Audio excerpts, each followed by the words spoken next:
My mother tried to push my sister back into her destructive habits after she nearly lost her life, so I cut her out completely. 3 years later, she's threatening legal action for parental alienation. No more impossible standards, no more emotional games, no more turning family against each other. This time she was going to understand what it felt like to lose the people who mattered most. I spent the following week camped out at the hospital, barely leaving my sister Rachel's bedside, except to grab stale coffee from the machine down the hall or splash water on my face in the bathroom. The nursing staff started to know me by name, quietly bringing me warm blankets when they noticed me shivering in the overly air-conditioned room, and sometimes one of them would sneak me a sandwich from the break room. There was this one nurse, Margaret, who showed up on my 4th day there with a care package containing a toothbrush, face wipes, and dry shampoo, which honestly felt like someone had handed me a miracle. Rachel drifted in and out of consciousness during those first several days. The medical team explained that she had taken a dangerous combination of prescription stimulants mixed with energy supplements, and her system was essentially in shutdown mode, trying to recover from the trauma. Every time her eyes would flutter open, she seemed genuinely shocked to find me still sitting in that uncomfortable vinyl chair next to her bed, as if she fully expected that I would have abandoned her and gone back to my own life. "You really don't need to stay here," she mumbled on the 4th morning, her fingers weakly picking at the plastic hospital identification band on her wrist. "I know you've got your senior thesis and finals coming up."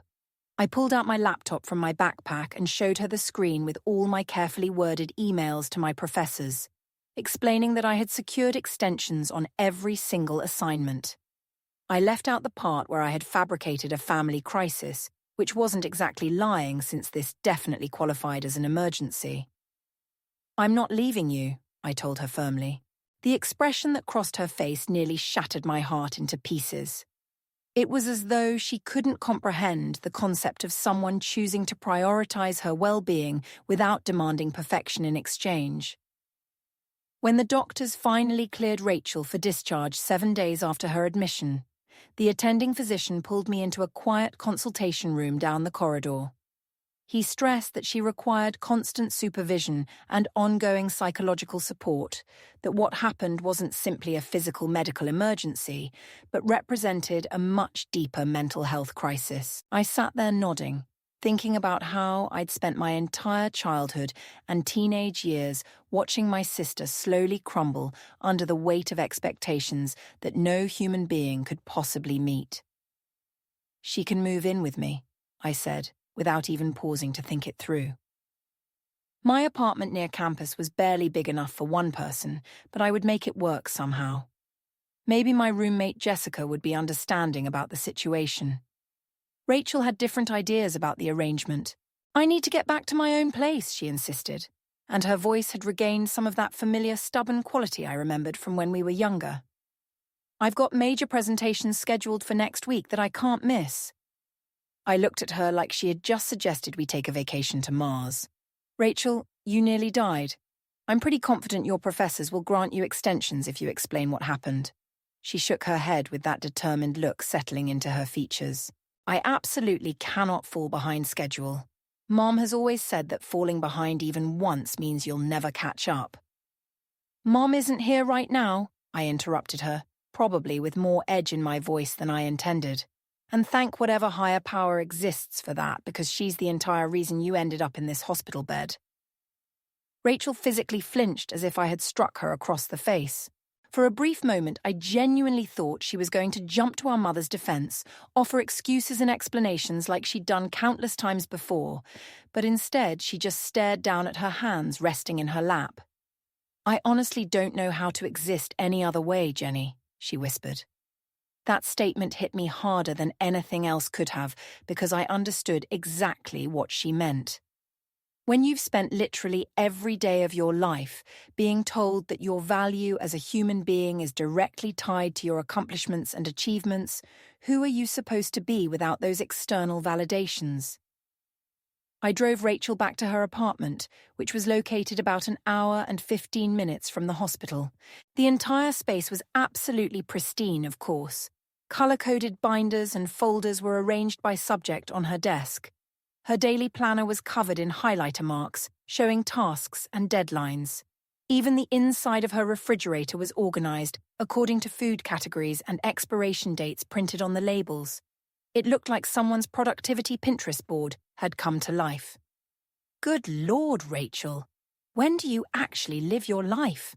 I muttered under my breath, taking in the sterile perfection of every surface.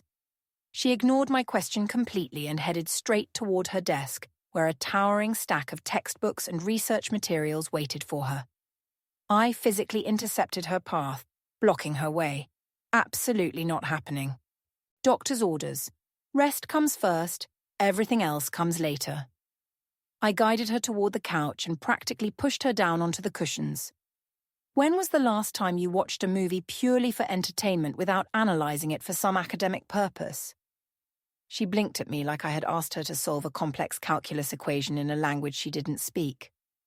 "I don't think I honestly remember doing that," she finally admitted. "So that's exactly what we did that afternoon and evening. I pulled up some mindless romantic comedy on her streaming service, ordered an absurd amount of pizza, and made her sit there doing absolutely nothing productive for 4 solid hours." At first, she was incredibly tense, checking her phone compulsively every few minutes, mentally cataloguing all the tasks she should be completing. But somewhere around the middle of the second movie, I noticed her shoulders gradually relaxing. By the time the credits rolled on the evening, she was actually laughing. Genuine laughter that I hadn't heard from her in years. I crashed on her couch that night, and the next morning, I contacted all my professors again to explain that I needed another full week away from campus. Most of them were sympathetic and understanding, though my economics professor was particularly difficult about the whole situation. Whatever, I decided. Some things in life were infinitely more important than maintaining perfect attendance records. Over the next several days, I established a daily routine for us. I would wake up before Rachel each morning, make strong coffee exactly how she liked it, and hide every single one of her textbooks and study materials.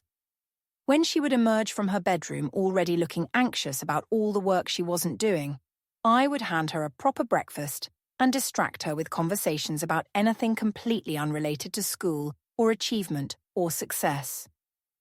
We took long walks through the neighborhood. We attempted to bake chocolate chip cookies from scratch, which turned into an absolute disaster involving smoke alarms and burnt dough. We talked about everything under the sun except our mother and her impossible standards. About 10 days into this new living arrangement, I realized I had to return to Boston University for at least a few days to physically attend some exams that couldn't be postponed any longer. I was packing my overnight bag in the guest room I'd been using when Rachel appeared in the doorway looking small and vulnerable. "You're leaving now?" Her voice had that slight tremor that reminded me of when we were children, and she would try desperately not to show anyone she was upset about something. "Just for a few days," I assured her quickly. "I have to physically be there to take these final exams, or I'll automatically fail the courses." She nodded, trying her hardest to appear like it didn't bother her at all. "Of course you should go take your exams." I zipped up my bag and turned to look directly at her. "I'll be back on Saturday morning, but Rachel, I need you to promise me something important right now." "What promise?" "Promise me you absolutely will not contact Mom while I'm gone for these few days." Her eyes widened with surprise. I wasn't planning on calling her or anything. "Good, because she cannot know about any of this situation. Not about the hospital, not about me staying here with you. Nothing at all." I took a deep breath. "And I need you to promise you'll take your medications exactly as they were prescribed by your doctors. No taking extra doses, no skipping doses. Nothing." She crossed her arms defensively across her chest. "I'm not a child, Jenny. You don't need to treat me like one. No, you're not a child, but you are recovering from a serious medical crisis, and I need to know with absolute certainty that you'll be safe while I'm not here to check on you." After some back-and-forth negotiation, she finally promised. I left her with the phone number of the therapist the hospital had strongly recommended, made absolutely sure her refrigerator was stocked with actual food, and drove back to campus with a tight knot of anxiety sitting in my stomach. I desperately didn't want to leave her alone, but I also understood I couldn't put my entire life, on permanent hold, indefinitely. The week moved by at an agonizingly slow pace. I called Rachel every single evening, and she consistently seemed okay on the phone, tired and stressed but stable enough. She even mentioned that she'd contacted the therapist's office and scheduled her first appointment. I managed to ace all my final exams despite the enormous stress and complete lack of proper study time, which felt like a small victory in the middle of everything else falling apart. When I finally returned to Rachel's apartment that Saturday morning, I was genuinely shocked to find her looking noticeably better than when I'd left. She had gained back a little bit of healthy weight. The dark circles that had been permanently carved under her eyes had faded somewhat, and she greeted me at the door with an actual, genuine smile. "I slept for 9 full hours last night," she announced like she had just completed an Ironman triathlon. And for her, considering her usual sleep patterns, maybe it was exactly that monumental. We settled into a new routine after that turning point. I would drive up from Boston every single weekend, staying from Friday evening through Sunday night. During the week when I was back at school, we would text constantly and have long phone conversations every evening. Slowly, I watched my sister begin the difficult process of healing. She officially cut back her course load to something reasonable, dropped several extracurricular commitments that were draining her, and actually started saying no to new obligations and responsibilities. The therapist was helping her understand and internalize that her worth as a human being wasn't exclusively tied to her academic achievements and accomplishments. But I knew deep down it was only a matter of time before our mother figured out that something significant was happening. Rachel had been avoiding her frequent phone calls, making up elaborate excuses about being buried in school projects and research. Our mom wasn't the type of person to accept being ignored or dismissed for any extended period. Sure enough, about 5 weeks after Rachel's hospitalization, everything exploded. I was sitting in the middle of a study group session for my advanced statistics course when my phone started vibrating non-stop with frantic texts from Rachel. "She's here right now. Mom just showed up at my apartment without any warning. What do I do? I need help." My blood turned to ice in my veins. I mumbled some rushed excuse to my confused classmates and ran outside to call her immediately. When she picked up, I could hear our mother's voice in the background, that familiar sharp and cutting tone that always made my stomach clench with old childhood fear. "I can't talk right now," Rachel whispered frantically. She just appeared at my door. There was no warning at all. "Don't tell her anything about what happened," I said as firmly as I could manage. "Don't explain anything. I'm getting in my car right now and I'm coming to you." I hung up, sprinted across campus to where my car was parked, and broke probably 20 different traffic laws racing to get to Rachel's place. By the time I screeched into her apartment complex parking lot 4 hours later, the situation had deteriorated into a complete nightmare. I could hear the shouting from down in the parking lot before I even made it to her building. I took the stairs 2 and 3 at a time and burst through Rachel's unlocked front door to find our mother standing in the middle of the living room, waving a prescription medication bottle in the air like a weapon. "What are these supposed to be?" she demanded, her perfectly manicured nails clutching Rachel's antidepressant medication. "Are you so weak and pathetic that you need pills just to function like a normal person now?" Rachel was backed against the wall near her bedroom door, looking smaller and more fragile than I'd seen her in weeks. All the progress we'd made together seemed to have evaporated completely in our mother's presence. Then our mother's sharp eyes spotted me standing in the doorway. Her expression narrowed to dangerous slits. "I should have known you'd be involved in all of this, poisoning your sister's mind with your mediocrity and low standards." I'd spent years and years taking her verbal and emotional abuse, learning to let it roll off my back. But something deep inside me snapped in that moment. Maybe it was seeing Rachel shrinking back into the terrified person she used to be. Maybe it was remembering her lying unconscious in that hospital bed with tubes and wires everywhere. Whatever it was, I had reached my absolute limit. "Put those down right now," I said, and my voice was steadier and stronger than I felt inside. "Those are Rachel's prescribed medications from her doctor, and you have absolutely no right to touch them or question them." Our mother scoffed. That dismissive sound I'd heard my entire life. Prescribed by who exactly? Some quack therapist who encourages weakness and excuses? Rachel doesn't need any of these pills. She needs to toughen up and get back to work immediately. She turned her attention back to Rachel. I brought you something much better than this garbage. She reached into her expensive designer purse and pulled out a small plastic baggie filled with pills. My stomach dropped straight through the floor. Adderall, the exact same substance that had put Rachel in the hospital fighting for her life. Premium quality stuff, our mother said, like she was offering some kind of special treat or gift. Much better than that generic garbage you were apparently taking. This will help you focus properly. Get back on track where you belong. Rachel stared at the pills, and I could see the internal conflict playing out across her face. Part of her, the part our mother had carefully cultivated and controlled for years, was genuinely tempted. The other part, the part that remembered waking up in a hospital bed with tubes down her throat, was terrified. I stepped directly between them, blocking our mother's path to Rachel. Get out of this apartment, I told our mother. Right now. She laughed, that cold and dismissive sound I'd heard thousands of times growing up. This isn't your apartment, Jennifer. You don't get to tell me what to do here. It's my apartment, Rachel said quietly from behind me. Her voice was shaking, but she stepped forward next to me.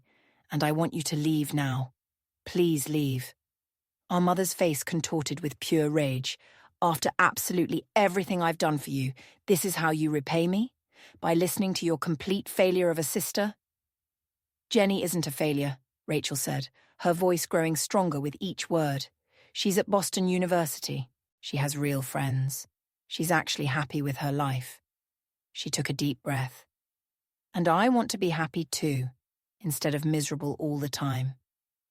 Happiness? Our mother spat the word like it was poison. Happiness is for mediocre people, for people who settle for less than their potential. I raised you to be exceptional and extraordinary. You raised me to be miserable and suicidal, Rachel countered, her voice breaking. And I'm done with it. I'm completely done. Please leave my apartment. For a brief, terrifying moment, I genuinely thought our mother might actually physically hit her. Her hand twitched at her side in a way that made me tense up, ready to intervene physically if necessary. But instead, she just smiled. That terrifying, cold smile that never reached her eyes and always made my skin crawl. Fine. Throw away absolutely everything I've given you and sacrificed for you. But don't come crawling back to me when you finally realize what a massive mistake you're making. She dropped the baggie of pills onto the coffee table with deliberate, dramatic flair. You'll need these eventually when you're ready to be my daughter again and stop this foolishness. She swept out of the apartment dramatically, slamming the door behind her so hard that a picture frame fell off the wall. The silence that followed felt deafening. Rachel stared at the pills sitting on the table, then looked at me with tears streaming down her face. Without saying a single word, she picked up the baggie, walked directly to the bathroom, and flushed the entire contents down the toilet. I followed her, watching as the last of those pills disappeared in the swirling water. She's going to make our lives absolute hell for this, Rachel said quietly, gripping the edge of the sink. I nodded, knowing she was absolutely right. Probably, but we'll handle whatever comes together. That night, we stayed up until nearly dawn just talking, really talking honestly for the first time in years. Rachel told me things I never knew about our childhood and teenage years. How our mother had been even harder on her when I wasn't around to witness it. How she'd threatened to pull Rachel out of school completely if her grades slipped even the tiniest bit. How she'd systematically isolated Rachel from friends who might be distractions or bad influences. I believed her for so long, Rachel admitted, curled up on the couch with a mug of chamomile tea, clutched in both hands. I genuinely thought if I wasn't absolutely perfect, I was worthless as a person. You're everything, I told her firmly. Perfect or not, you're valuable and worthy. We both knew our mother wouldn't give up easily, and unfortunately we were completely right about that. The very next morning, Rachel's phone started exploding with messages from various relatives we barely saw. Apparently, our mother had been extremely busy overnight, telling absolutely everyone that Rachel was having a severe mental breakdown and that I was somehow responsible for causing it. "She's telling everyone I manipulated you into cutting her off," I said, scrolling through the extended family group chat that someone had added me back to without my permission. "That I'm jealous of your success and want to drag you down to my level of mediocrity." Rachel read the messages over my shoulder, her face growing paler with each accusation and lie. No one's going to believe our side over hers, are they? I shrugged, already knowing the answer. Probably not most of them. Mum's had years and years to perfect her image with the extended family. We're just the ungrateful daughters who don't appreciate her sacrifices and everything she's done. The messages continued flooding in throughout the entire day. Aunts, uncles, cousins we hadn't spoken to in years, all expressing their deep concern for Rachel and their disappointment in me.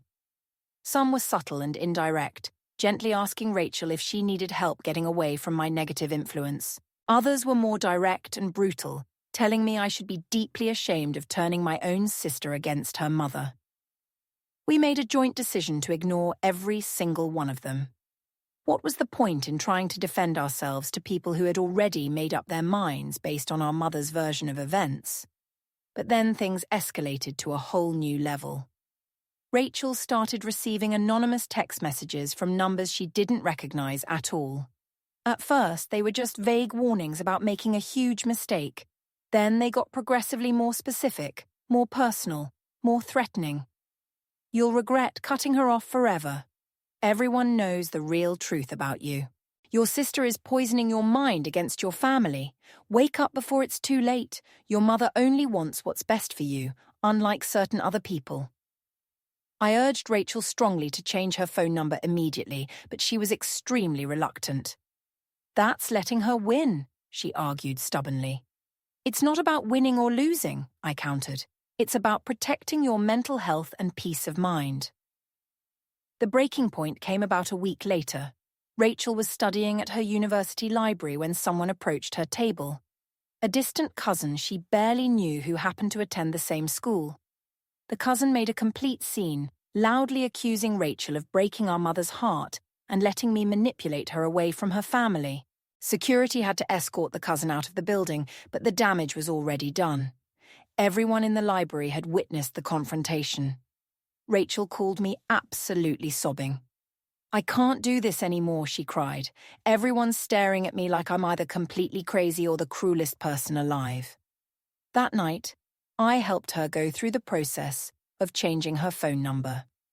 We also decided it might be best if she moved apartments, not just to get away from our mother knowing her address, but also from the network of flying monkeys she'd recruited to harass and monitor Rachel. I spent my entire spring break helping Rachel search for a new apartment, this one in a secure building with a doorman and security cameras. We didn't tell anyone the new address, not even friends we thought we could trust. It was exhausting emotionally and expensive financially, but watching Rachel breathe easier in her new secure space made every penny and sleepless night worth it. Just when we thought things might finally calm down and stabilize, our mother took her most drastic action yet. She contacted Rachel's university administration directly, claiming Rachel was experiencing severe mental health issues and needed immediate intervention. The university, erring on the side of caution and concern, called Rachel in for a mandatory wellness check evaluation. I drove up immediately when Rachel called me in a panic. "They're questioning my ability to continue in the graduate program," she told me, her voice shaking. "Mom told them I tried to harm myself deliberately." I was absolutely livid. This wasn't just manipulation and control anymore. This was actively trying to destroy Rachel's entire future. I marched into the dean's office with Rachel, armed with comprehensive documentation from her therapist confirming she was stable and improving, the hospital records showing what had actually happened, and our detailed written accounts of the abuse. "Your mother seems very concerned about your well-being," the dean said carefully, looking between both of us with obvious uncertainty. "Our mother is abusive," I stated flatly, without any emotion. "She's angry because Rachel has finally set healthy boundaries with her. and she's retaliating by trying to sabotage her education and career. The dean looked skeptical at first, but the mountain of documentation was extremely hard to argue with or dismiss. Eventually, after reviewing everything thoroughly, he agreed to disregard our mother's claims entirely, but the whole ordeal left Rachel completely shaken. "She's never going to stop, is she?" Rachel asked as we left the administration building and walked to the parking lot. I squeezed her hand tightly, not willingly, but we can make it much harder for her to reach us and hurt us. Our mother's next calculated move was to start systematically calling Rachel's friends. One by one, she contacted them through social media, spinning elaborate tales about Rachel's instability and my terrible negative influence. Some friends saw through the manipulation immediately, but others began to distance themselves gradually, unsure what to believe. Rachel was absolutely devastated. "She's taking everything from me," she whispered one night after yet another friend had cancelled plans and stopped responding to texts. "My reputation, my friends, my peace of mind, everything I've worked for." I held her while she cried, feeling more helpless than I had felt in years. "Not everything," I promised her. "She can't take me, and she can't take away the truth of what really happened." That's when I started methodically documenting absolutely everything. Every threatening text message, every harassing phone call, every flying monkey our mother sent our way. I began writing down all the abuse we'd endured growing up in detailed accounts. The kneeling on uncooked rice as punishment, the emotional manipulation tactics, the impossible standards and expectations. Rachel joined in the documentation process, sharing stories I'd never heard before, things that had happened when I wasn't around to witness them. It was like lancing an infected wound, painful and difficult, but absolutely necessary for proper healing. With each memory we committed to written documentation, our mother's power over us seemed to diminish slightly, little by little. "What are we going to do with all this documentation?" Rachel asked, as our shared document grew longer and more detailed. "Keep it safe," I said, "for when we inevitably need it." That need came much sooner than either of us expected. One afternoon, a police officer showed up at my apartment near campus. My roommate Jessica let him in while I was in the shower, and I nearly had a heart attack coming out wrapped in a towel to find him sitting at my kitchen table. "Jennifer Martinez?" he asked, standing when I entered the room. I nodded, clutching my towel tighter around me. "What's this about?" "I'm following up on a report filed by your mother, Patricia Martinez. She's claiming you've been harassing your sister, Rachel, and coercing her into cutting off contact with family members." I almost laughed out loud at the absurdity. Of course she'd escalate to involving law enforcement. When manipulation didn't work, she moved to legal threats. Classic Patricia Martinez playbook move. "Officer," I said as calmly as I could manage, "my mother is lying. My sister and I are both adults who have chosen to limit contact with an abusive parent. I have extensive documentation of her behavior if you'd like to review it." He looked surprised at my composed response and calm demeanor. "Documentation?" I asked for a moment to get dressed properly, then returned with my laptop and pulled up the comprehensive file Rachel and I had been meticulously working on. I showed him the hospital records from Rachel's overdose, the threatening messages we'd both received, the written accounts of the abuse spanning our entire childhoods. The officer read through everything carefully, his expression growing progressively more troubled and concerned with each page. "This is quite extensive and detailed," he said finally, looking up at me. "My mother has been emotionally and psychologically abusing us our entire lives," I explained matter-of-factly. "Now that we're finally standing up to her and setting boundaries, she's retaliating any way she possibly can, including apparently filing false police reports." He closed the laptop and handed it back to me carefully. "I'll need to follow up with your sister to confirm your account and get her statement. But based on what I've seen here, I don't think there's any legitimate case against you." After he left, I called Rachel immediately to warn her she might receive a visit from the police as well. She was understandably scared, but ready with her own copies of our extensive documentation. When the officer did speak to Rachel the following day, she held her ground firmly. She confirmed everything I'd said and added her own painful experiences. The officer left convinced that our mother's claims were completely baseless. This should have felt like a victory, a vindication, but it just made our mother more desperate and unpredictable. That weekend, she showed up at my apartment completely unannounced. I was studying in the common area when Jessica texted me, "Your mum is here. She seems really angry." I could hear her before I even reached my floor, screaming and pounding on my door, demanding to be let in immediately. Students were peeking out of their rooms cautiously, watching the spectacle unfold with wide, shocked eyes. "Where is she?" my mother shrieked when she spotted me coming up the stairwell. "Where's Rachel? What have you done with her?" I kept my distance carefully, staying at the far end of the hallway.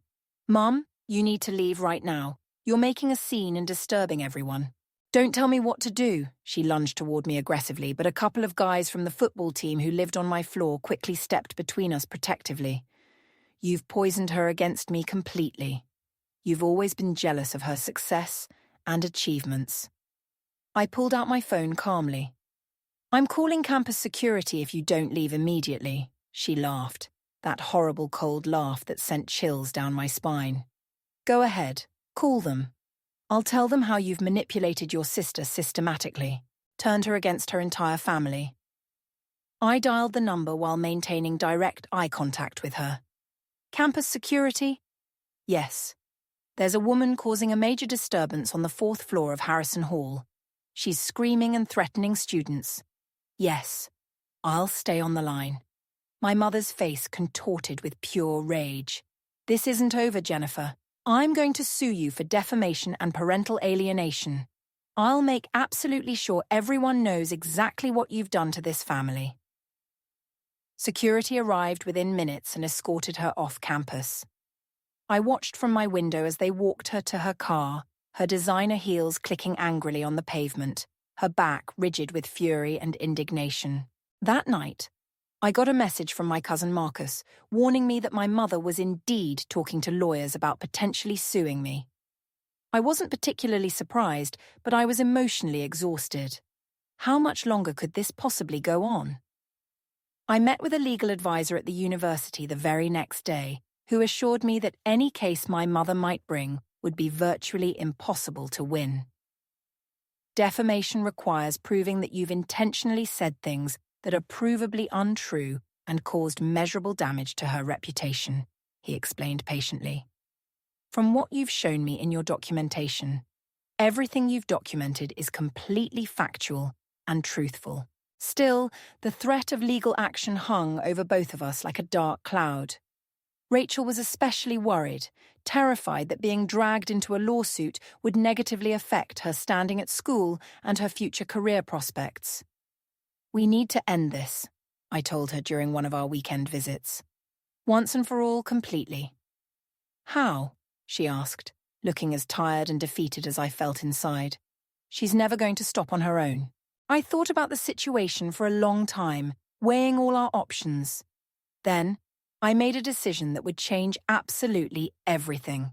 I took our documentation, all of it, every single piece, and compiled it into one single comprehensive account of our mother's abuse spanning our entire lives. I included photos of my knees after rice-kneeling punishment sessions, screenshots of her threatening and manipulative messages, and detailed statements from both Rachel and me about the emotional and psychological toll of her parenting methods. Then I sent it to our entire extended family, every single person. "What have you done?" Rachel gasped when I told her what I'd sent. "They'll never believe us over her." "Maybe not all of them," I acknowledged honestly. "But some might actually see the truth, and even if they don't, they can't unsee what we've shown them." The response was immediate and sharply divided. Some family members dismissed it outright completely, calling us ungrateful and overly dramatic. Others were genuinely shocked, claiming they had absolutely no idea what was happening behind closed doors. A few even came forward with their own stories about our mother's controlling and manipulative behavior over the years. The family fractured along these lines. Those who believed us, those who didn't want to get involved at all. Holiday gatherings would never be the same again. but I couldn't bring myself to care anymore. For the first time, the truth was out there in the open, impossible to ignore or sweep under the rug. Our mother, predictably, was absolutely furious. She called, texted, emailed repeatedly, raging about how we'd betrayed her trust, how we'd pay for this humiliation. We blocked her on absolutely every platform and communication method. Then complete silence. For 4 whole days, we heard absolutely nothing from her or her supporters and enablers. Rachel and I were cautiously optimistic that maybe, just maybe, she'd finally given up and accepted the situation. We should have known so much better. On the 5th day of silence, I got a text from my aunt, Caroline. She'd always been one of Mum's biggest supporters and defenders, so seeing her name pop up on my phone made my stomach drop with dread. "Have you seen what your mother posted on Facebook this morning?" I hadn't seen anything. Both Rachel and I had blocked Mom on all social media platforms weeks ago. I asked my aunt to screenshot the post, and when the images came through, I had to physically sit down. Mom had written this long, incredibly dramatic post about how her daughters had cruelly abandoned her after she'd sacrificed absolutely everything for us. She included carefully selected old photos of us as children, looking happy at birthday parties and family vacations, the kind of perfectly curated moments that made us look like the ideal, perfect family. The comments section was flooded with sympathy and outrage on her behalf. I called Rachel immediately. "Mom's gone completely public with her victim narrative," I told her, forwarding the screenshots. "She's painting herself as the heartbroken mother whose ungrateful daughters turned on her for no reason." Rachel was quiet for a long moment. "Let her do it," she finally said, surprising me completely. "We know the truth. The people who matter know the truth." Her calm reaction genuinely shocked me. Just a month ago, this would have sent her spiraling into panic and self-doubt, but therapy was clearly working. She was getting stronger every day. The next day, I got a call from a number I didn't recognize at all. Against my better judgment, I answered it. "Is this Jennifer Martinez?" a woman's voice asked professionally. "Who's asking?" I replied immediately on guard. "My name is Linda Chen. I'm a reporter with the Boston Globe. I'm doing a feature story on parental estrangement, and your mother, Patricia Martinez, contacted me about her experience with her daughters." My blood turned to ice in my veins. Mom was taking this to the press now, making it public. I hung up without responding at all and immediately called Rachel. "A reporter just contacted me," I told her. "Mum's trying to get our story in the newspaper, make it public." "Jesus Christ," Rachel muttered. "She really won't stop, will she?" "Ever." We spent the next hour frantically coming up with a plan. We couldn't stop Mum from talking to reporters, but we could refuse to engage completely. No comments, no interviews, nothing that would add more fuel to the fire she was creating. But Mom was always several steps ahead. The next day, an article appeared in the Boston Globe's online edition. "Mother's Heartbreak, Local Woman Shares Story of Daughter's Estrangement." The article was mostly Mom's carefully crafted perspective with several quotes from family friends backing up her claims, probably her loyal flying monkeys. The reporter noted that Jennifer and Rachel Martinez declined to comment for this story. The article itself wasn't particularly bad or biased, but the comment section was absolutely brutal and vicious. People calling us ungrateful, saying we should be deeply ashamed, wildly speculating about what kind of awful daughters would abandon their mother. It made me physically sick to my stomach. Rachel called me in tears that afternoon. "Everyone at school has seen it," she said, her voice breaking. "Someone printed out multiple copies and left them all over the student lounge." I was absolutely furious. This had gone way too far. "I'm coming over right now," I told her. "We're ending this today, once and for all." I skipped all my afternoon classes and drove straight to Rachel's new apartment. When I arrived, she was sitting on her couch, surrounded by crumpled tissues, her eyes red and swollen from crying. "I can't do this anymore, Jenny," she said, her voice hoarse from crying. "I can't keep fighting her like this." I sat down next to her and took her hands firmly in mine. "Then let's stop fighting completely." She looked at me confused. "What do you mean?" "Stop fighting?" "I mean, let's stop reacting to everything she does. Stop defending ourselves constantly. Stop caring what she does or says publicly. I squeezed her hands. Let's just live our lives authentically and let her scream into the void if she wants. Rachel wiped her eyes. You make it sound so simple and easy. It won't be simple at all, I admitted honestly. But I think it's the only way we'll ever truly be free of her control. We spent the rest of that day making a comprehensive plan. First, we changed our email addresses and phone numbers again, being even more careful this time. We set up new social media accounts under slight variations of our names, only for close trusted friends. We told our universities to flag any communications from our mother or anyone claiming to represent family. Most importantly, we decided to completely disengage from all the drama. No more checking what Mom was saying about us publicly. No more defending ourselves to distant family members. No more caring what complete strangers on the internet thought. It felt like cutting off a limb, but it was also strangely liberating and freeing. The next several weeks were incredibly tough. Mom escalated her public campaign dramatically, giving interviews to anyone who would listen to her version. She even started a blog called When Children Abandon Their Parents, which featured thinly veiled stories clearly about us. Some family members continued to reach out either to berate us or beg us to reconcile with her. We ignored absolutely everything. I focused intensely on my classes at Boston University, and Rachel threw herself completely into her therapy sessions and her reduced course load. We talked every single day without fail, supporting each other through the hardest moments. About 6 weeks into our new approach, I got an unexpected visitor at my apartment. It was my cousin Daniel, who I hadn't spoken to since the entire family split apart.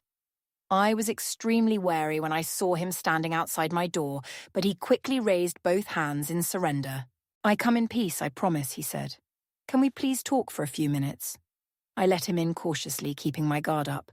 Daniel sat awkwardly on my desk chair while I perched on my bed. I owe you a serious apology, he said, surprising me completely. I believed your mom's version of events without even questioning it. But then I started noticing things that didn't add up at all. He explained that he'd been at a family dinner recently where Mom had gotten drunk and started ranting about us. Her mask had slipped completely and the pure venom in her voice when she talked about me had shocked everyone at the table. She'd said things like, I should have smothered her at birth and Jennifer was always defective and broken. No one who genuinely loves their child talks about them that way, Daniel said quietly. That's when I knew you were telling the truth all along. I didn't know what to say. Part of me wanted to feel vindicated and proven right, but mostly I just felt profoundly sad. Sad that it had taken such an extreme display for people to finally believe us. Daniel wasn't the only one. Over the next several months, more family members started reaching out to apologize for not seeing the truth sooner. Some had witnessed Mom's behavior firsthand at gatherings. Others had gone back and carefully read our documentation with fresh eyes. A few admitted they'd always had suspicions, but had been too afraid of Mom to speak up. Meanwhile, Rachel was genuinely flourishing. Without the crushing pressure to be perfect, she discovered she actually enjoyed learning for its own sake.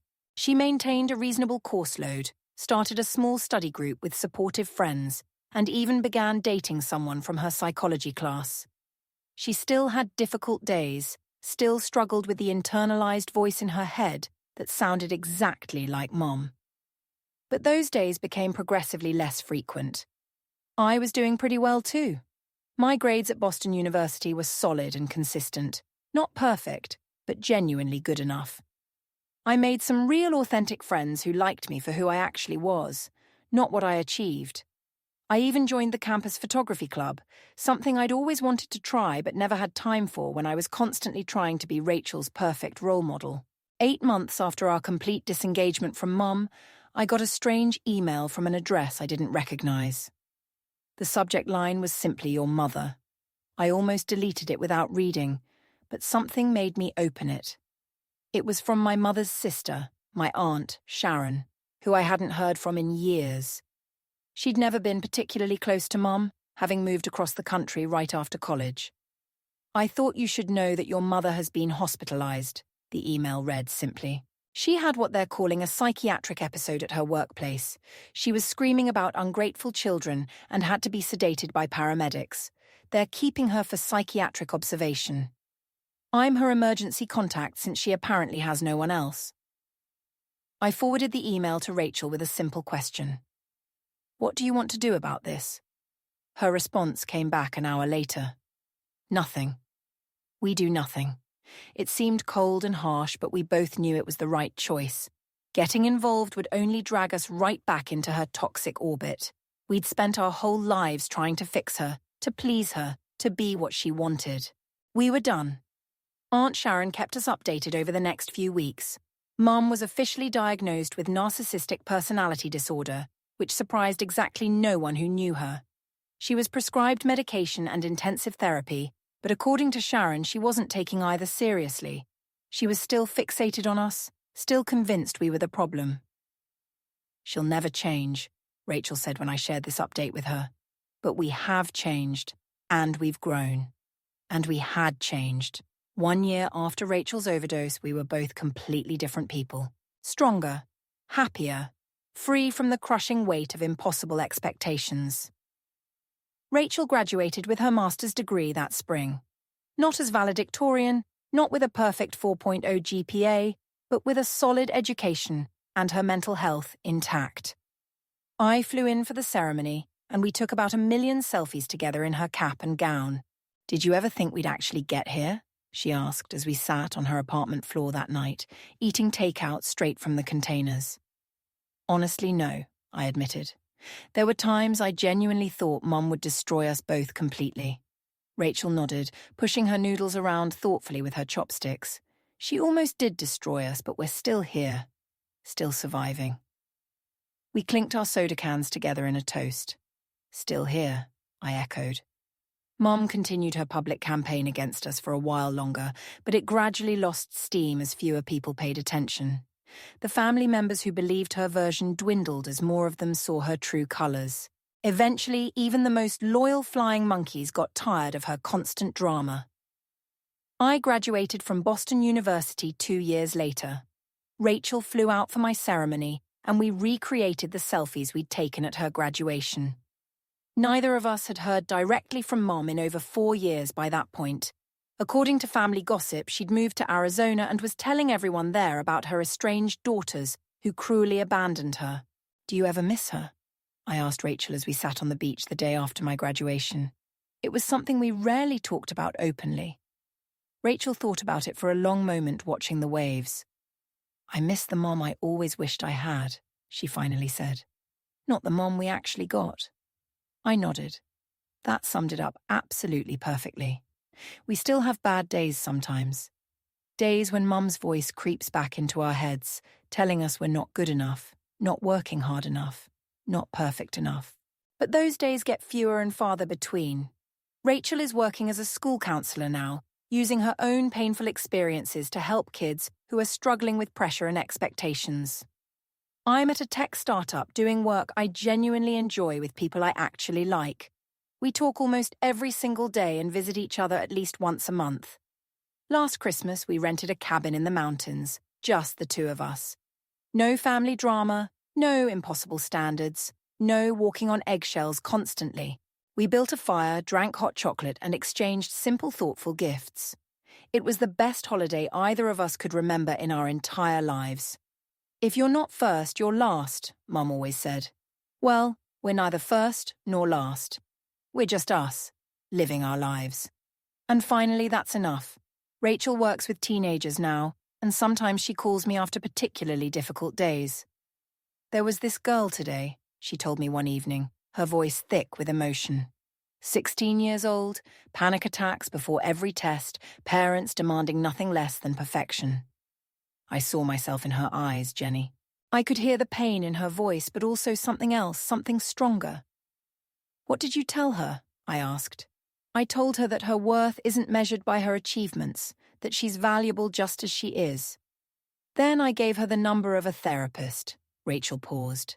And I told her something I wish someone had told me at 16, that sometimes the people who are supposed to love you unconditionally are the ones who make conditions the foundation of everything. That night, I thought a lot about how far we'd both come. 5 years ago, Rachel was in a hospital bed, and I was terrified I'd lose her forever. Now she's helping other kids avoid the same fate. Now she's breaking the cycle. My job at the tech startup keeps me busy in the best possible way. I'm a user experience designer, which means I spend my days thinking about how to make technology more human, more accessible, more kind. It's ironic, really. I spent my whole childhood in an environment where kindness was seen as weakness, and now I'm literally designing it into products that millions of people use.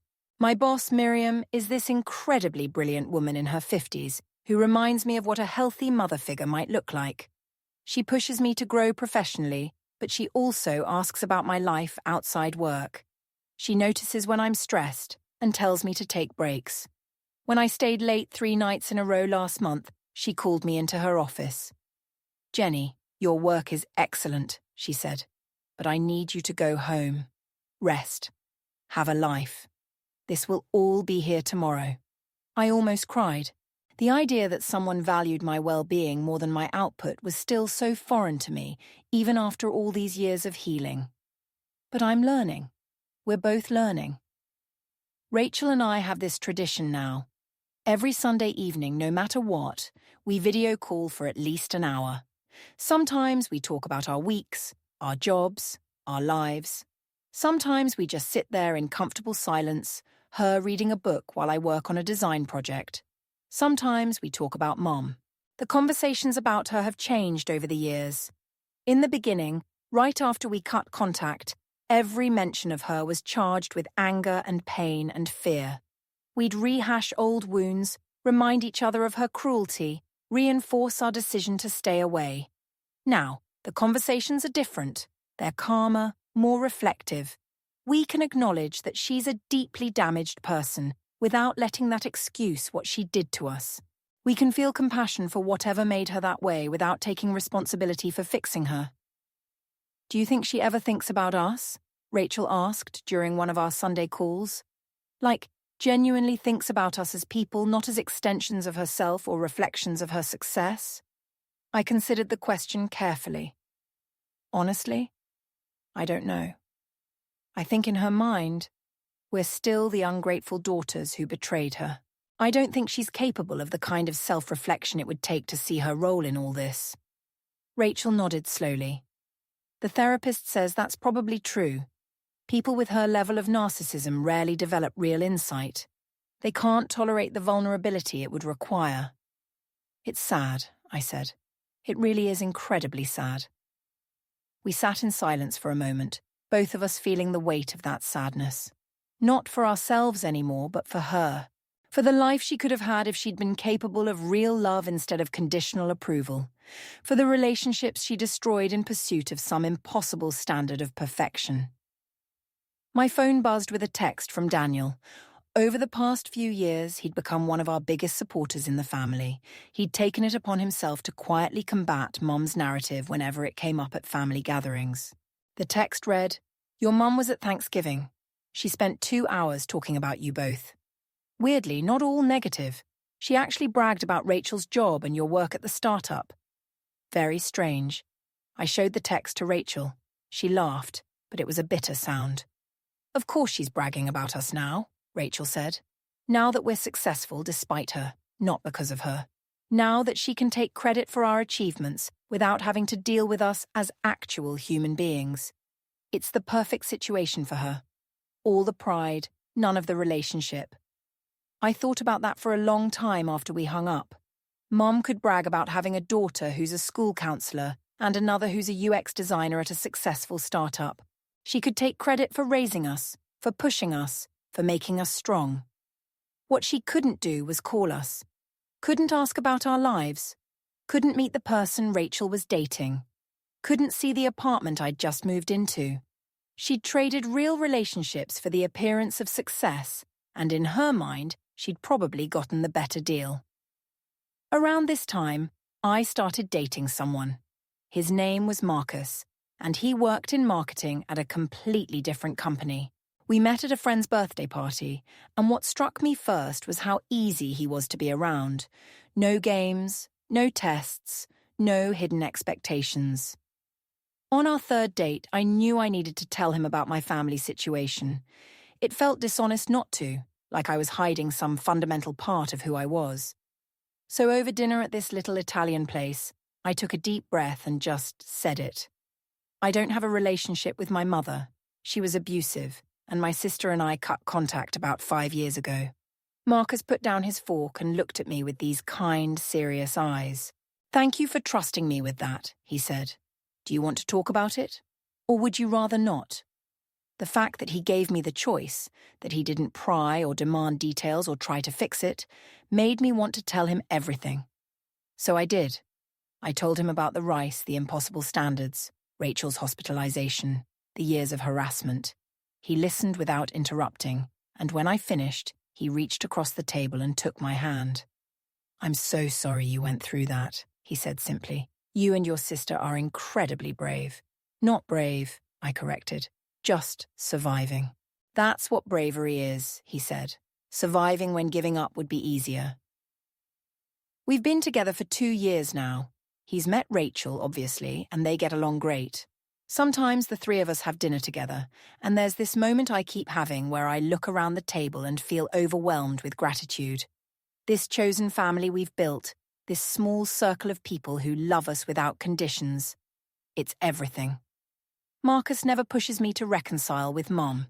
He never suggests that maybe enough time has passed, or that she might have changed, or that family is family. He understands that some relationships are too toxic to maintain, that sometimes the loving thing to do is walk away. Last month, his mother invited me to their family Thanksgiving.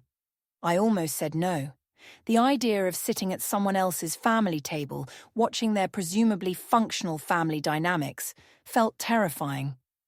What if it made me angry? What if it made me sad? What if I couldn't handle seeing what I'd missed out on? But Rachel encouraged me to go. "You deserve to see what healthy looks like," she said. "You deserve to be part of something good." So I went. Marcus's family was warm and chaotic and loud in the best way. His mom hugged me like she'd known me for years. His dad made terrible jokes and laughed at all of them himself. His teenage sister showed me TikToks on her phone and asked my opinion about everything. No one was perfect. His brother was late and didn't apologize. His mom burned the rolls. His dad and uncle had a heated debate about football that got a little too intense. But here's the thing. It was all okay. No one walked on eggshells. No one was terrified of making a mistake. When Marcus's sister spilled her drink all over the tablecloth, his mom just laughed and said, "Well, that's what washing machines are for, honey." I excused myself to the bathroom and cried. Not sad tears, but something more complicated. Relief, maybe. Grief for what I'd never had. Joy that this kind of family actually existed. When I came back to the table, Marcus's mom caught my eye and smiled at me, this knowing, gentle smile that said she understood. After dinner, she pulled me aside while we were cleaning up. "Marcus told me a little about your family situation," she said quietly. "I hope that's okay. I want you to know you're always welcome here. Always. Not just for holidays, but any time. This is a safe place for you." I managed to choke out a thank you before the tears started again. She hugged me, and I let her, even though hugs from mother figures usually made me want to run. That night, I called Rachel and told her everything. "I'm so happy for you," she said, and I could hear that she meant it. But I also heard something else in her voice. "Are you okay?" I asked. "Yeah," she said, then sighed. "It's just, sometimes I worry I'll never have that. A normal family experience." "You have me," I reminded her. "I know, and you're everything. But sometimes I wonder if I'll ever be able to trust enough to build something bigger, to have my own family someday." "You will," I said with absolute certainty. "You're doing the work. You're healing. It takes time." "I know," she said quietly. "I just wish it didn't take so much time." A few weeks later, Rachel called me with news. She was engaged. The guy from her psychology class, David, had proposed, and she'd said yes. I screamed so loud that Marcus came running from the other room thinking something was wrong. "Tell me everything," I demanded. Rachel laughed, and I could hear the joy in her voice. It was perfect. We were at this park where we had our first date, and he gave this whole speech about how I'd taught him what real courage looks like, how watching me heal and grow had made him want to be a better person. Then he got down on one knee and asked me to marry him. "Are you happy?" I asked. "Genuinely happy?" "Genuinely happy," she confirmed. Scared out of my mind, but happy. The wedding planning began immediately. Rachel asked me to be her maid of honor, which obviously I accepted. We spent hours on video calls looking at venues and dresses and flowers. It was fun in a way I'd never experienced before, planning something joyful without the weight of perfection crushing us. Then came the question we'd both been avoiding. "Are we going to invite Mum?" Rachel asked one evening. We were sitting in a coffee shop near her apartment surrounded by bridal magazines. I took a sip of my latte, buying time to think. "Do you want her there?" "I don't know," Rachel admitted. "Part of me wants her to see that I'm happy, that I built this life without her impossible standards. Part of me thinks that's just my inner child still seeking her approval." "What does your therapist say?" "She says it's my decision, but to really examine my motivations. Am I inviting her because I want her there, or because I'm afraid of the guilt if I don't?" "What do you want?" I asked again. Rachel was quiet for a long time. "I want her to have been different," she finally said. "I want to live in a world where I can invite my mother to my wedding without it being a calculated risk. But we don't live in that world." "No," I agreed. "We don't." "So we're not inviting her?" "No," Rachel said, and her voice was steady. "We're not inviting her." The relief I felt was enormous. I hadn't realized how much I'd been dreading the possibility of Mom being there, making Rachel's special day about herself, criticizing every choice, undermining every joy. Of course, Mom found out about the wedding anyway. The family gossip network was alive and well. About 2 months before the wedding, Rachel started getting messages from flying monkeys expressing shock and dismay that she wasn't inviting her own mother. "How could you be so cruel?" one message read. "She's your mother. She deserves to see you get married." Rachel showed me the messages, her hands shaking slightly. "This still gets to you," I observed gently. "It shouldn't, but it does," she admitted. "Even after all this time, all this therapy, part of me still feels like I'm doing something wrong." "You're not," I said firmly. "You're protecting your peace. You're protecting your wedding day. You have every right to decide who gets to be part of your life." "I know that intellectually," Rachel said. "But emotionally, the guilt is still there." 2 weeks before the wedding, Mum made one last attempt. She sent Rachel a letter.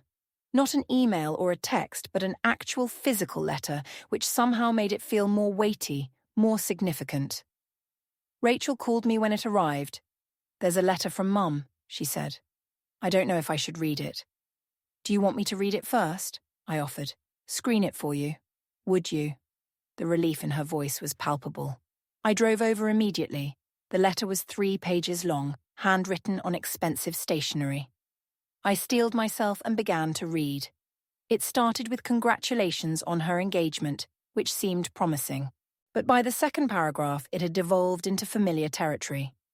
Mom wrote about how hurt she was to not be invited, how she'd sacrificed everything for us, how she didn't understand why we were punishing her. She wrote about how people were talking, how embarrassing it was to admit her own daughter hadn't invited her to the wedding. She wrote about how she'd always known I was a bad influence on Rachel, how I'd poisoned our relationship. The letter ended with an ultimatum. If Rachel didn't invite her to the wedding, she would consider their relationship over permanently. She would tell everyone who asked that Rachel had chosen to abandon her. She would make sure the whole family knew what kind of daughter Rachel really was. I put down the letter and looked at Rachel. "It's more of the same," I told her. "Guilt, manipulation, threats. Nothing new." Rachel closed her eyes. "Read me the first paragraph." Just the first paragraph. I read her the congratulations, the part where Mom said she was happy for her. "That's what I needed to hear," Rachel said quietly. "For years I've been waiting for her to say she's happy for me, proud of me, without any conditions attached." She opened her eyes. "But it doesn't exist, does it? That version of her?" "No," I said gently. It doesn't. We burned the letter in Rachel's fireplace that night, watched it curl and blacken and turn to ash. It felt symbolic, cathartic. The wedding was beautiful. Rachel wore a simple, elegant dress and looked absolutely radiant. David cried when he saw her walking down the aisle. I cried during my maid of honor speech. Marcus cried because everyone else was crying. It was perfect. A few of our extended family members who'd sided with us came to the wedding. Daniel was there with his wife. Aunt Sharon flew in from Seattle. Even a couple of our cousins who'd initially believed Mum's version of events but later realized the truth showed up with heartfelt apologies and generous gifts. The people who mattered were there. The people who loved us without conditions, who supported our healing, who respected our boundaries. That was enough. More than enough. During the reception, Rachel pulled me aside. "Thank you," she said, "for everything, for saving my life, for believing in me, for standing by me through all of this." "You saved your own life," I told her. "I just showed up." "You always showed up," she said, "even when it was hard, especially when it was hard." We hugged, and I realized something. We'd broken the cycle, we'd survived, we'd healed, we'd built lives worth living. That night, after the reception ended and everyone had gone home, Marcus and I walked along the beach near the venue. "Are you okay?" he asked. "Better than okay," I said, and I meant it. "I was thinking about your mum today," he admitted, "about how she's missing all of this, how she could have been part of your lives if she'd just been willing to change." I nodded. "I've been thinking about that too. It's sad." "It is," he agreed. "But you know what's not sad?" "What?" "That you and Rachel didn't let her brokenness break you, that you found a way to heal, that you're here, happy, building beautiful lives. That's not sad at all. That's triumph. I'd never thought about it that way before. I'd been so focused on the pain of what we'd lost that I hadn't fully appreciated what we'd gained. Our freedom, our peace, our authenticity, our ability to build healthy relationships, our capacity for joy without fear." 3 years after Rachel's wedding, I got married too. Marcus and I had a small ceremony with just close friends and family. Rachel was my maid of honor, obviously. She gave a speech that made everyone laugh and cry. She talked about how I'd been her rock, her protector, her role model. Then she said something that surprised me. But the most important thing Jenny taught me was that love isn't supposed to hurt. That real love doesn't come with impossible conditions. That the people who truly care about you want you to be happy, not perfect. I'd never thought of myself as teaching her that. I'd just been trying to survive, to help her survive. But maybe that was the lesson. That survival itself is resistance. That choosing happiness over perfection is revolutionary when you've been raised to believe your worth depends on achievement. Marcus and I are talking about having kids now. It terrifies me. What if I repeat the patterns? What if I become her? I confessed this fear to Rachel one Sunday evening during our video call. "You won't," she said with absolute certainty. "How can you be so sure?" "Because you're aware of the patterns. Because you've done the work. Because you know what healthy love looks like now." She paused. "And because I'll be there to call you out if you start going down that road." We both laughed, but I knew she meant it. We'd be each other's accountability, each other's reality check. We'd break the cycle together. Last month, I had coffee with Miriam, my boss. She's become something of a mentor to me over the years, and sometimes our conversations drift from work into life. I mentioned that Marcus and I were trying to start a family. "You'll be a wonderful mother," she said. "I'm not so sure," I admitted. "I don't exactly have a great role model." "Neither did I," she said, surprising me. I'd always assumed Miriam came from a perfect supportive family. "My mother was an alcoholic," she continued, "violent, unpredictable. I raised my younger siblings more than she did." I looked at her with new understanding. "How did you break the cycle?" "Therapy," she said. "A lot of therapy. And surrounding myself with people who showed me what healthy looked like, and being willing to do it differently, even when different felt scary. She leaned forward. The fact that you're worried about repeating patterns means you won't. The people who become like their abusive parents are the ones who refuse to examine their own behavior, who insist they turned out fine. You're not doing that. That conversation gave me hope. Maybe I could do this. Maybe we could build something better. Rachel sent me a photo last week. She was at the park with a student from her school, a teenage girl who reminded her of herself at that age. The caption read, "Breaking cycles, one kid at a time." That's what we're doing, I realized. Rachel in her work with teenagers. Me in my determination to parent differently if I have children. Both of us in simply living authentic, joyful lives despite everything we endured.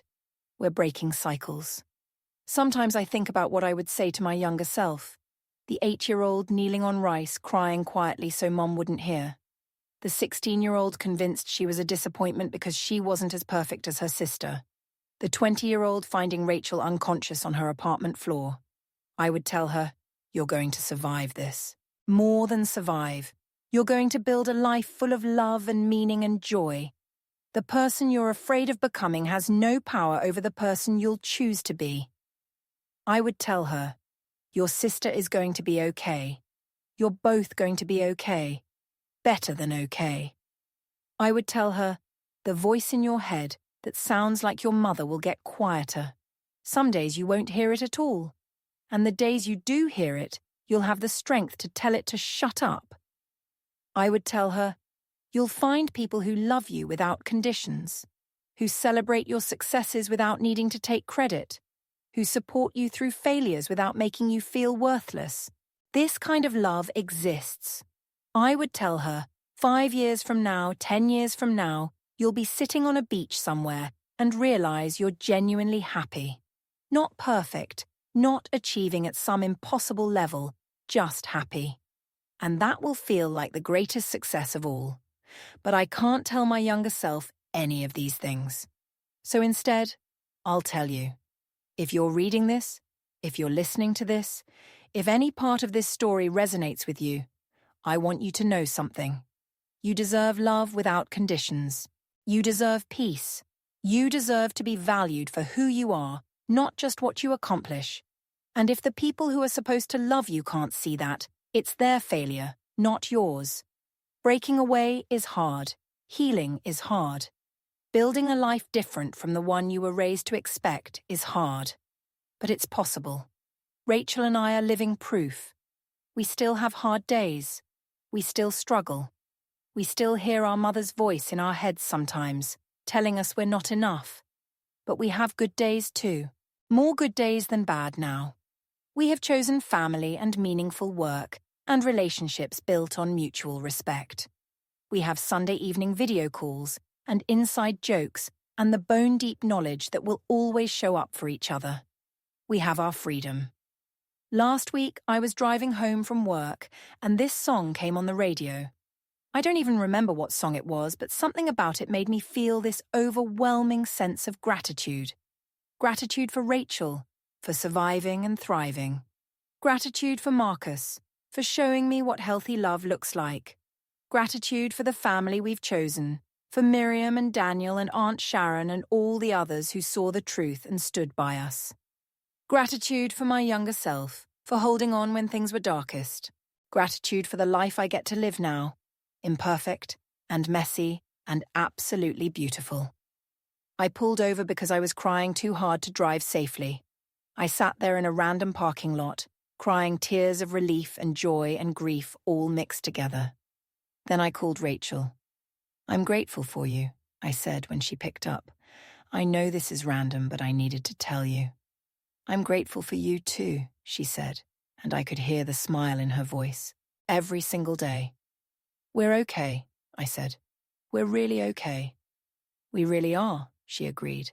"Mom is still out there somewhere, still telling anyone who'll listen about her ungrateful daughters, still playing the victim, still unable to see her role in any of it. And that's sad. It really is. But it's not our responsibility anymore. We tried for years to be enough for her. We tried to be perfect. We tried to earn her love. We finally accepted that some people are too broken to love in a healthy way, And that's not our fault. It never was. If you're in a similar situation, if you're reading this and seeing yourself in our story, please know this. It's not your fault either. You can't love someone into changing. You can't sacrifice yourself enough to make them happy. You can't be perfect enough to earn unconditional love from someone who doesn't know how to give it. Sometimes the most loving thing you can do for yourself is walk away. Sometimes survival means cutting off what's killing you. Sometimes family isn't the people you're born to, but the people you choose. Rachel and I chose each other. We chose healing over familiar pain. We chose authenticity over approval. We chose happiness over perfection. And it was the best decision we ever made. We're not perfect now. We're still healing, still learning, still figuring things out. But we're doing it on our own terms. We're doing it together. And that makes all the difference. The cycle is broken. We're free. And if you're still trapped in yours, I hope our story gives you hope that freedom is possible, that healing is possible, that a life built on your own terms, surrounded by people who love you without conditions, is possible. Because it is. We're living proof. And you can be too. I think a lot about the mothers out there who are listening to this story. Maybe you recognize some of your own behaviors in our mothers' actions. Maybe you're starting to realize that your standards are crushing your children. Maybe you're wondering if it's too late to change. It's not too late. Not if you're willing to do the real work. Not if you're willing to examine your own trauma and how it's affecting your parenting. Not if you're willing to value your children's happiness over their achievements. But here's the thing. The work has to be genuine. It can't be performative. It can't be about getting your children back in your life so you can go back to controlling them. It has to be about fundamentally changing how you see your children and how you relate to them. Our mother never did that work. Even now, according to family members who still have contact with her, she maintains that she did nothing wrong. She believes she was the perfect mother and that we're the problem. That level of defensiveness, that complete inability to self-reflect, is exactly what keeps the cycle going. If you're a parent and you're recognizing yourself in this story, please, for your children's sake, get help. Find a therapist who specializes in family dynamics. Read books about healthy parenting. Join support groups. Do whatever it takes to break the patterns before your children end up where Rachel and I did. Your children don't need you to be perfect. They need you to be present, to be supportive, to love them unconditionally. They need to know that your love isn't contingent on their performance, that you'll be there for them when they fail, not just when they succeed, that their mental health matters more than their grade point average. Rachel and I both plan to be different kinds of parents if we have children. We talk about it sometimes, about what we'll do differently. We'll celebrate effort, not just results. We'll create space for our children to fail safely. We'll apologize when we're wrong. We'll validate their feelings instead of dismissing them. We'll love them for who they are, not who we want them to be. Will we be perfect parents? Absolutely not. We'll make mistakes. We'll lose our patience. We'll probably accidentally pass on some of our own trauma despite our best efforts. But we'll be aware. We'll be intentional. We'll be willing to examine our behavior and change it when necessary. And that's the difference. I've been thinking lately about forgiveness. People ask me sometimes if I've forgiven my mother. It's a complicated question. I've forgiven her in the sense that I'm not consumed by anger anymore. I've processed the hurt, done the therapy, made peace with what happened.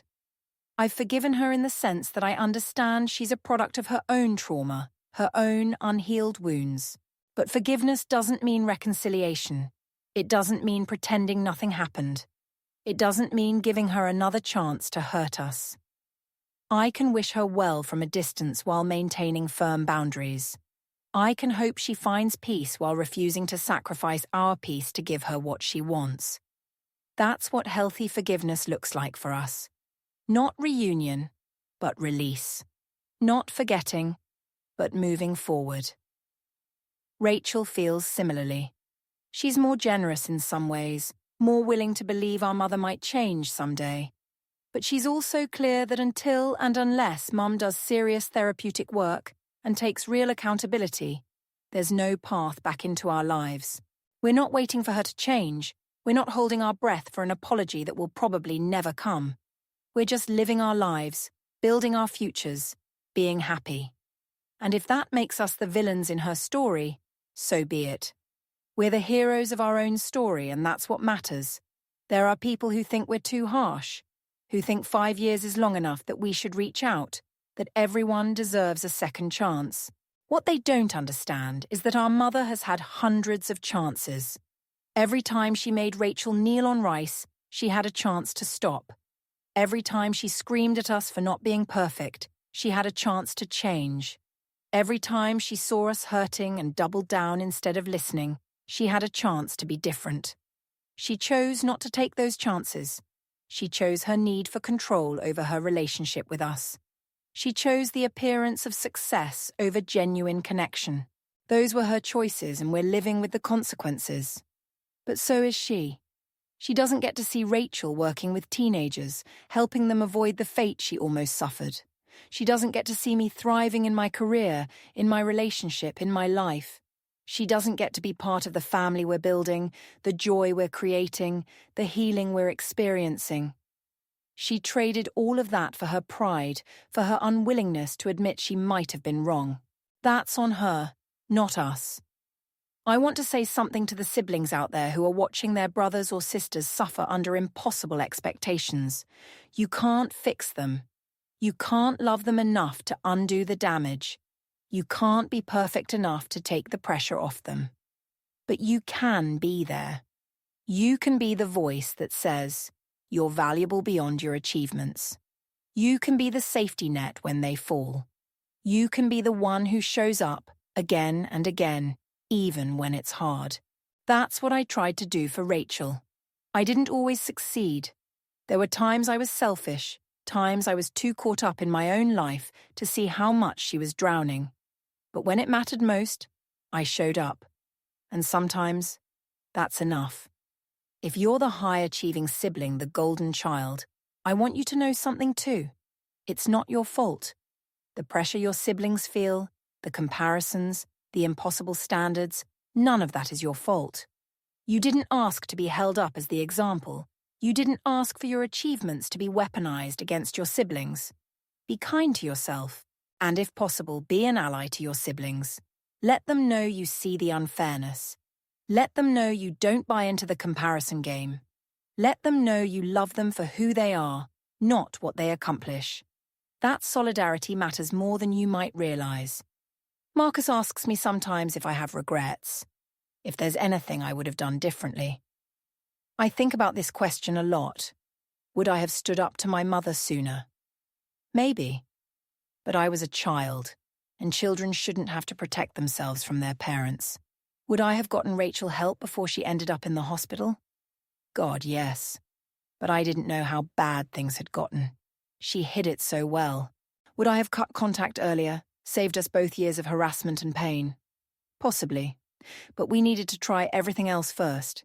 We needed to know we'd done everything we could before walking away. So no, I don't think I have regrets exactly. I made the best decisions I could with the information and resources I had at each moment. That's all any of us can do. What I do have is a profound appreciation for how far we've come. For the fact that Rachel is alive and thriving. For the family we've built from friends and kind strangers. For the healing that's possible even after tremendous damage. I'm grateful for every Sunday night video call with Rachel, for every text that just says thinking of you, for every milestone we celebrate together. I'm grateful that we survived, that we didn't let our mother's toxicity poison us beyond repair, that we found our way to happiness despite everything working against us. Sometimes healing looks like crying in a parking lot because you're overwhelmed with gratitude. Sometimes it looks like setting firm boundaries and not backing down. Sometimes it looks like choosing yourself when everyone tells you you're being selfish. Sometimes it looks like building a life so beautiful that it proves all the voices of doubt wrong. Rachel and I are doing that. We're building beautiful lives. And we're doing it together, supporting each other, celebrating each other, showing up for each other in all the ways that matter. To everyone listening who sees themselves in our story, who's living through something similar, who's wondering if they'll ever be okay, I want to leave you with this.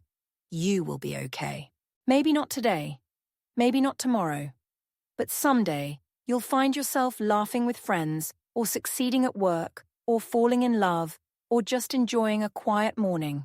And you'll realize you're okay. You'll realize you're more than okay. You'll realize that the person who tried to convince you that you were never enough was wrong. You are enough. You've always been enough. Your worth isn't determined by your achievements, or your productivity, or how well you meet someone else's impossible standards. You're valuable simply because you exist. Hold on to that truth. Fight for it. Build your life around it. Find people who reflect it back to you. And when the voices of doubt get loud, remember that you deserve love, peace, happiness, and respect. Not because you've earned it through perfect performance, but because you're human and that's enough. Rachel and I broke free. We're living proof that it's possible. And if we can do it, so can you. The cycle can be broken. The healing can begin. The life you deserve is waiting for you. You just have to be brave enough to reach for it. And yes, it's terrifying. Yes, there will be people who don't understand. Yes, there will be guilt and doubt and moments where you wonder if you're doing the right thing. But on the other side of that fear is freedom, peace, joy, authenticity, a life lived on your terms. And that, I promise you, is worth fighting for. Rachel and I fought for it. We're still fighting for it some days. But every day it gets a little easier. Every day our mother's voice in our heads gets a little quieter. Every day we get a little closer to the people we want to be. You can have that too. You deserve that too. Don't let anyone convince you otherwise.